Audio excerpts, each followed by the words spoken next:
L'écharpe vivante. Alors, vas-y. Qu'est-ce qu'il y a? Ah non, je suis...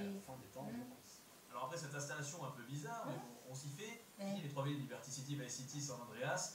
Là, nous partons en Angleterre. Il est quand même rare de nos jours de voir des extensions comprenant une toute nouvelle ville.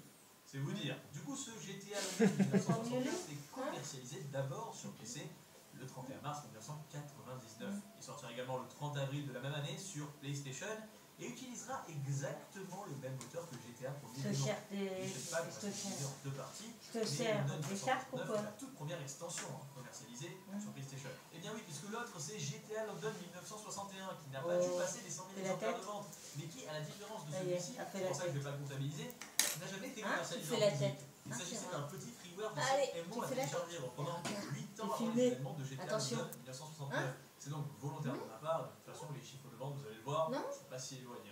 Place maintenant au jeu en question. Nous changeons radicalement d'ambiance. Let's go pour les années 70 à la sauce classe londonienne. Le jeu reprend ainsi exactement le même moteur graphique que le premier GTA. À l'époque, il apprenne comme ça. Non, bah je sais, mais c'est pas simple de l'apprendre. Pas du tout dépaysé. Pour rayon des changements, par contre, vous disposerez de 30 nouveaux véhicules à coller à votre guise et 36 nouvelles missions à remplir.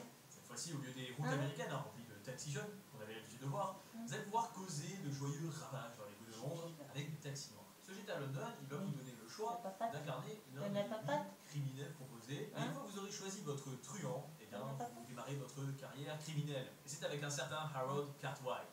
On va lui rendre des services un peu particuliers. Au fur et à mesure de votre progression, vous allez pouvoir monter dans la chaîne des gangsters en éliminant au fur et à mesure des hommes importants, effectuant des livraisons, dans tout genre, etc. Et en volant des voitures spécifiques, éliminant vos concurrents et devenir peut-être le plus grand homme des rues de Londres. Enfin, grand bandit. Voilà. Alors comme pour un GTA classique, le déroulement des missions est souvent général, une petite flashback, C'est son pâté qu'elle veut. et toutes les missions Elle veut son pâté. peuvent aller de la rencontre d'une personne détenant une information très précieuse, très chuteuse, à la récupération d'une valise. T'attends ta pâté? Et comme le premier GTA, mais aussi un peu plus tard, le GTA 2, La pâté, c'est important. ne dispose d'absolument aucun scénario. On se contente simplement d'enchaîner les missions les unes après les autres. Chaque mission n'a aucun rapport les unes entre elles. C'est vraiment Allez, la pâté. de faire des choses comme ça, sans réel but. Regarde la caméra. Le GTA 3 pour avoir un premier semblant de scénario qui n'est pas La pâté.